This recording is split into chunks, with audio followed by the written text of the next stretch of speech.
I went to the university with him, and we went through the ag department, and they asked if I raised sorgo, is what they call it, and they asked me what they use it for, and I said, well, because there it's a staple food for the population, but I said, well, we feed it to cattle and pigs, and understanding that most all of them are Muslim, when you said the pigs eat it, and then they gave me this really funny look, and then I told them and then a third of it gets used for ethanol, and in their mind, that's alcohol. And then when you combine that with what China uses it for, uh, they just don't understand that. So anyway, it just kind of depends where you live. Thank you for the great report. Yeah. I had a question. The sugar cane aphid problem, we over that pretty well, or how's that still affecting us? Well, the last 2 years, it's really been very minimal. There's reports it still shows up. I know I cut one field. I saw a couple spots where they had arrived late, but it really wasn't anything that a person would have needed to go out and spray it. But it does. They do still pop up. I know that, and I think just kind of the course of how nature works, I think the predatory insects that feed on those have realized that, hey, this is a good source of food. And so there's been a real battle between the insects, and the predator insects are winning. So between those two things, and I think, probably 25 years ago, green bugs were a terrible thing in grain sorghum, and basically you never hear about it anymore. So I think the same kind of pattern starting to develop there. Anybody else? Senator Francisco. Thank you, Mr. Chair. Not a question, and I appreciate the information, and I know that part of our job is to overlook the financial reports. So the Corn Commission is saying they provided those reports, and I did get a copy of the annual report, but not the budget report or the audit. So we'll just make sure we get those for the committee. Senator Fagg. Thank you, Mr. Chairman. I was wondering on the Corn Commission, and when I was looking at, it talked about domestic market development and foreign market development was about the same. My question is, how much corn do we sell out of the country, percentage-wise? That's probably addressed to Kent. Yeah, I know Josh is there also, might refer to him, but I know Kansas-wise at least, we've got about a third going to livestock, a third to ethanol, and a third out of the state. So I might let Josh chime in on that since he's there, and he could also address the issue in regards to whether our audit is there or not there.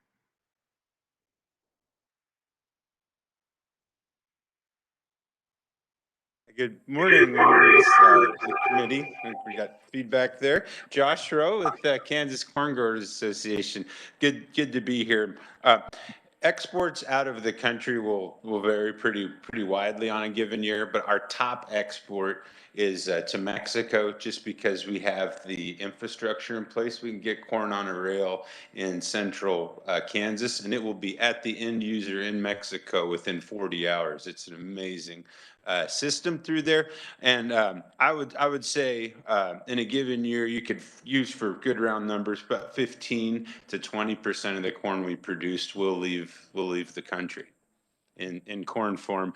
But additionally, in one of the co-products, ethanol production, distiller's grain, that is a very fastly growing export market. I don't know what the numbers are off the top of my head for Kansas, a distiller's grain that leaves the country because we have such a strong feedlot demand, but corn leaves the United States in many forms as ethanol, distiller's grain, and of course beef and pork. So. Senator Straub, another question? Thank you, Mr. Chairman. I think this is kind of a question for all of you, and thank you all of you today for excellent reports. How do you see the current presidential administration affecting markets? Yeah.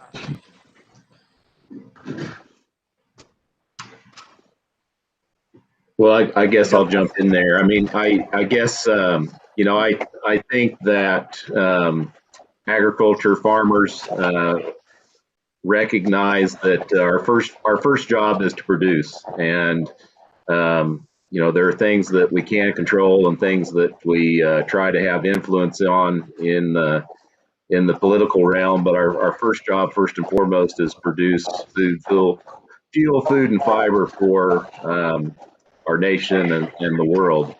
Obviously, with a new administration on board, there's some unanswered questions about how that impact might be. At the same time, with the nomination of Tom Vilsack to head USDA, leads you to think that you're very familiar with agriculture, has served in that capacity before in the Obama administration, and all commodity groups would, I think, would state that they have a very good relationship with Secretary Vilsack and look forward to working with this administration and eventually the next one, because that's what we have to do to serve our members. So. Difficult question to know the answer to, other than I know that corn and all the other commodities will just forge ahead and keep trying to produce as efficiently and as productively as possible. Hey, thank you, Mac. Bob, I you want might add to the fact that, in current administration has stated many goals to improve the climate and such, and to get to that step, biofuels, whether it's ethanol or biodiesel, are going to play a role in that. And also, during Secretary Vilsack's, some of his comments after he was approved, is that he's looking for agriculture to be a solution to climate change and not a problem.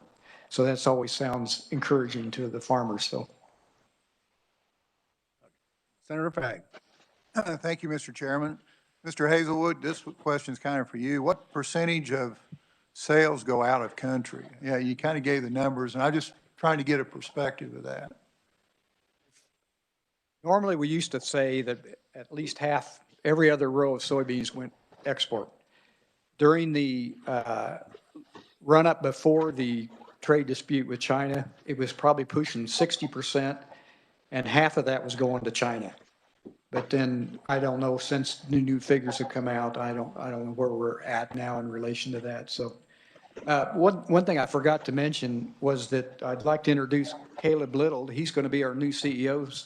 He's on staff right now and trying to learn the ropes. He is a Rossville native from right here in the county, and he was a K-State grad and spent the last 10 years with the National Biodiesel Board. So we feel privileged to have Caleb come on with us. So, Thank you, Bob. Welcome, Caleb. We're glad to work with you in the future. Welcome. Anybody else?